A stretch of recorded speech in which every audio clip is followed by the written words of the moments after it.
Hi students, అందరు ఎలా ఉన్నారు? నేను మీ విష్ణువర్ధన్. మీరు చూస్తున్నారు Vishnu smart info YouTube channel. Students, NEET 2025 Andhra Pradesh స్టేట్కి సంబంధించి గవర్నమెంట్ అలాగే private A category MBBS round 1కి సంబంధించి రీటైన్ నోటిఫికేషన్ అయితే వచ్చింది. అసలు ఈ రీటైన్ నోటిఫికేషన్ ఈ రీటైన్ నోటిఫికేషన్ గురించి ఎవరు తెలుసుకోవాలి అనేది నేను ఫస్ట్ చెప్తాను. ఎవరికైతే రౌండ్ 1లో సీటు వచ్చి కాలేజీలో జాయిన్ అయిపోయి ఉంటారో వాళ్ళు ఈ రీటైన్ నోటిఫికేషన్ గురించి తెలుసుకోవాలి. ఒకవేళ మీకు ఈ రౌండ్ 1లో అసలు సీటే రాకపోతే ఈ రీటైన్ నోటిఫికేషన్తో మీకు యూజ్ లేదు. సీటు వచ్చి కాలేజీలో జాయిన్ అయిపోయిన వాళ్ళు ఈ రీటైన్ నోటిఫికేషన్ గురించి తెలుసుకోవాలి. అసలు ఈ రీటైన్ నోటిఫికేషన్ అంటే ఏంటి అని అడిగితే, ఫర్ ఎగ్జాంపుల్ మీరు వన్ టైం వెబ్ ఆప్షన్స్ పెట్టినప్పుడు ఒక 35 కాలేజెస్ ఆర్డర్లో పెట్టుకుని ఉంటారు. మీరు 35 కాలేజెస్ పెట్టుకున్నప్పుడు ఫర్ ఎగ్జాంపుల్కి 10th ప్లేస్లో మీరు ఒక కాలేజ్ పెట్టుకుని ఉంటారు. ఆ 10th ప్లేస్లో పెట్టుకున్న కాలేజ్లో సీట్ వచ్చింది అనుకుందాం. ఒకవేళ 10th ప్లేస్లో ఎస్వి మెడికల్ కాలేజ్ తిరుపతి ఉంది అనుకుందాం. మీరు 10th ప్లేస్లో ఎస్వి మెడికల్ కాలేజ్ తిరుపతిలో సీట్ వచ్చింది. మీరు కాలేజ్ దగ్గరికి వెళ్ళి జాయిన్ అయిపోయారు.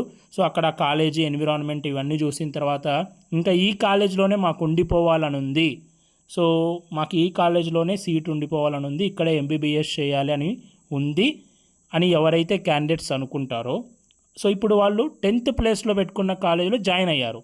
కానీ ఆ 10th ప్లేస్లో కాలేజీ బాగా నచ్చింది. ఇంకా పైన 9 కాలేజీలు ఉన్నాయి.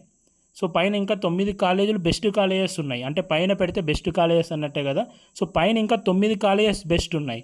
అయినా కూడా మాకు ఆ 9 కాలేజెస్ వద్దు, మాకు ఇదే కాలేజీలో సీటే కావాలి, మాకు ఇంకా అప్గ్రేడేషన్ అవసరం లేదు, మేము ఇంకా ఈ 10th ప్లేస్లో కాలేజ్లోనే మేము ఉండిపోవాలి అనుకుంటున్నాం, మాకు పైన 9 కాలేజెస్లో అప్గ్రేడేషన్ అవసరం లేదు, 10th ప్లేస్లో పెట్టుకున్న ఎస్వి మెడికల్ కాలేజ్లోనే మేము ఎంబీబీఎస్ చేయాలి అని ఎవరైతే క్యాండిడేట్స్ అనుకుంటుంటారో వాళ్ళు ఈ రీటైన్ ఆప్షన్ని యూటిలైజ్ చేసుకోవాలి.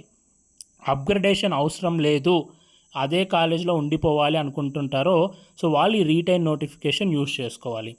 ఒకవేళ కొద్దిమంది క్యాండిడేట్స్ టాపర్స్ ఎవరైతే ఉంటారో వాళ్ళు ఫస్ట్ ప్లేస్లో పెట్టుకున్న కాలేజీలోనే సీట్ వచ్చేసి ఉంటుంది. ఫర్ ఎగ్జాంపుల్ మీరు ఫస్ట్ ప్లేస్లో ఆంధ్ర మెడికల్ కాలేజ్ విశాఖపట్నం పెట్టుకుని ఉంటారు. ఆ ఫస్ట్ ప్లేస్లో పెట్టుకున్న కాలేజీలోనే సీట్ వచ్చేసి ఉంటుంది. ఇంకా అలాంటి క్యాండిడేట్స్కి పైన ఏం కాలేజెస్ ఉండవు. ఫస్ట్ అనేది టాప్ కదా, ఇంకా పైన ఏం కాలేజెస్ ఉండవు కదా, అలాంటి వాళ్ళకి రీటైన్ నోటిఫికేషన్తో యూజ్ లేదు. రీటైన్ మీరేం పెట్టుకోవాల్సిన అవసరం లేదు. ఎలాగో మీకు ఫస్ట్ కాలేజీలోనే వచ్చేసింది కాబట్టి మీకు రీటైన్ ఆప్షన్తో అవసరం లేదు. ఇంకా కింద ప్లేస్లలో వచ్చి ఉంటుందో వాళ్ళు అప్గ్రేడేషన్ వద్దు అనుకుంటుంటే వాళ్ళకి రీటైన్ నోటిఫికేషన్ అనేది యూజ్ అవుతుంది.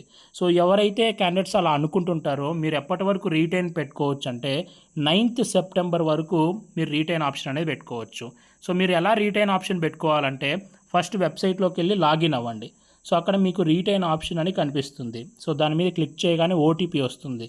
ఓటీపీ ఎంటర్ చేయాలి. ఎంటర్ చేసిన తర్వాత మీకు ఏ కాలేజీలో సీట్ వచ్చిందో ఆ కాలేజ్ చూపిస్తుంది. అప్పుడు మీరు ఏం చేయాలి, అక్కడ మీరు టిక్ మార్క్ ఇచ్చేయాలి, మేము ఇదే కాలేజీలో ఉండిపోవాలి అనుకుంటున్నామని. అక్కడ టిక్ మార్క్ ఇచ్చిన తర్వాత మళ్ళీ సబ్మిట్ చేసిన తర్వాత మళ్ళీ ఇంకొక ఓటీపీ వస్తుంది. ఓటీపీ వచ్చిన తర్వాత ఓటీపీ ఎంటర్ చేసిన తర్వాత మీరు రీటైన్ చేసుకున్నట్టు ఒక ప్రింట్అవుట్ వస్తుంది. దాన్ని ప్రింట్ తీసుకొని పెట్టుకోవాలి. ఇలా ఎవరైతే రీటైన్ పెట్టుకుంటారో వాళ్ళకి ఏంటంటే ఇంకా అప్గ్రేడేషన్ అవ్వదు, ఇంకా అదే కాలేజీలో సీట్ అనేది ఉండిపోతుంది. ఓకేనా, ఇది గుర్తుపెట్టుకోండి, అదే కాలేజీలో సీట్ ఉండిపోతుంది, ఇంకా అప్గ్రేడేషన్ అనేది అవ్వదు. ఇంకా మీరు అదే కాలేజీలో ఎంబీబీఎస్ అనేది కంప్లీట్ చేయాలి.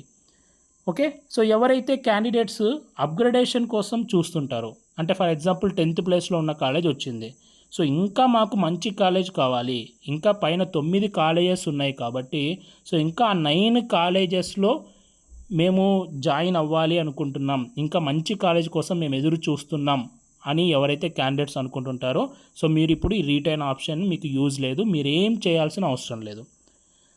ఎవరైతే అప్గ్రేడేషన్ కోసం ఎదురు చూస్తుంటారో వాళ్ళు అసలు ఏం చేయాల్సిన అవసరం లేదు, డైరెక్ట్గా రిజల్ట్ వస్తుంది. రిజల్ట్లో మీకు ఒకవేళ ఛాన్స్ ఉంటే అప్గ్రేడ్ అవుతుంది, అప్పుడు ఆ కాలేజ్కి వెళ్ళి రిపోర్ట్ చేయాలి. ఎవరైతే అదే కాలేజ్లో ఉండిపోవాలి అనుకుంటుంటారో వాళ్ళకి రీటైన్ ఆప్షన్ అవసరం. అండ్ ఇంకా చాలామంది డౌట్స్ ఏమడుగుతున్నారంటే, ఫర్ ఎగ్జాంపుల్ ఫస్ట్ రౌండ్లో ఎస్వి మెడికల్ కాలేజ్లో సీట్ వచ్చింది, సెకండ్ రౌండ్లో కర్నూలు మెడికల్ కాలేజ్కి అప్గ్రేడ్ అయ్యింది అనుకోండి. ఎవరైతే క్యాండిడేట్స్ అప్గ్రేడేషన్ కోసం ఉంటారో మీరు ఎస్వి మెడికల్ కాలేజ్ నుంచి కర్నూలు మెడికల్ కాలేజ్కి అప్గ్రేడ్ అయితే ఖచ్చితంగా మీరు కర్నూలు మెడికల్ కాలేజ్కి వెళ్ళి జాయిన్ అయిపోవాలి. మళ్ళీ మేము తిరుపతి కాలేజ్లోనే ఉంటామంటే కుదరదు. సో రౌండ్ 2లో ఏదైతే కొత్త కాలేజ్కి అప్గ్రేడ్ అయితే ఆ కొత్త కాలేజ్కి వెళ్ళి జాయిన్ అయిపోవాలి. మళ్ళీ రౌండ్ 1లో వచ్చిన కాలేజు క్యాన్సిల్ అయిపోతుంది. అన్న మాకు రౌండ్ 2లో ఒకవేళ అప్గ్రేడ్ అవ్వకపోతే ఏంటి అని అడుగుతున్నారు. సో మీకు రౌండ్ 2లో ఒకవేళ కొత్త కాలేజ్కి ఏమీ మారకపోతే రౌండ్ 1లో మీరు చేరిన సీట్ మీకోసం అలానే ఉంటుంది, మీకేం కాదు. ఓకే, అప్గ్రేడేషన్ అవ్వకపోతే అదే కాలేజీలో సీట్ అలానే ఉంటుంది. ఎవరికైతే కొత్త కాలేజ్కి అప్గ్రేడ్ అవుతుందో వాళ్ళు కొత్త కాలేజ్కి వెళ్ళి రిపోర్ట్ చేయాలి. సో రౌండ్ 1లో వచ్చిన సీటు క్యాన్సిల్ అవుతుంది. సో ఇలా రూల్స్ ఉంటాయి. సో మ్యాక్సిమం నేను మీకు సజెస్ట్ చేసేది ఏంటంటే, సో మీరు టాప్లో కొన్ని కాలేజెస్ పెట్టింటారు అంటే అవి మంచి కాలేజెసే ఉంటాయి. మంచి కాలేజ్ని ఎప్పుడు మిస్ చేసుకోకండి. ఒకవేళ మీరు వన్ టైం వెబ్ ఆప్షన్స్ పెట్టినప్పుడు ఏమైనా మిస్టేక్గా పైన ఏమైనా రాంగ్ కాలేజెస్ పెట్టింటే సో అప్పుడు మీరు ఆలోచించుకోండి రీటైన్ ఆప్షన్ పెట్టుకుందామని. సో ఇంకా కొద్దిమంది కొన్ని ఫ్యాక్టర్స్ ఉంటాయి, ఇంటికి దగ్గర ఉంది, సో కాలేజ్ అనేది బాగానే ఉంది, సో ఇలా మీరు అనుకుంటుంటే సో మీరు you can proceed with retain option. అలా కాదు, పైన అన్ని టాప్లో ఇంకా మంచి కాలేజెసే ఉన్నాయి, ఇంకా మంచి కట్ ఆఫ్తో ఆగిన కాలేజెసే ఉన్నాయి, పైన 9 కాలేజెస్ ఇంకా బెస్ట్ కాలేజెసే అనుకుంటే రీటైన్ ఆప్షన్ పెట్టుకోవద్దు, అప్గ్రేడేషన్కి వెళ్ళండి. సో అట్ లాస్ట్ ఫైనల్గా మ్యాటర్ అయ్యేది అంటే మంచి ఎడ్యుకేషన్ కాబట్టి సో అప్గ్రేడేషన్కి మీరు వెయిట్ చేయండి. సో ఇది రీటైన్ ఆప్షన్కి సంబంధించి. సో ఇంట్రెస్టెడ్ క్యాండిడేట్స్ పెట్టుకోవచ్చు. ఒకవేళ అప్గ్రేడేషన్ కావాలనుకుంటే మీరు ఏం చేయాల్సిన అవసరం లేదు. సో ఇది లేటెస్ట్గా వచ్చిన అప్డేట్. ఈ వీడియో మీ అందరూ నచ్చింది అనుకుంటున్నాను. ఈ వీడియో నచ్చితే లైక్ చేయండి. Thank you so much for watching. Have a great day.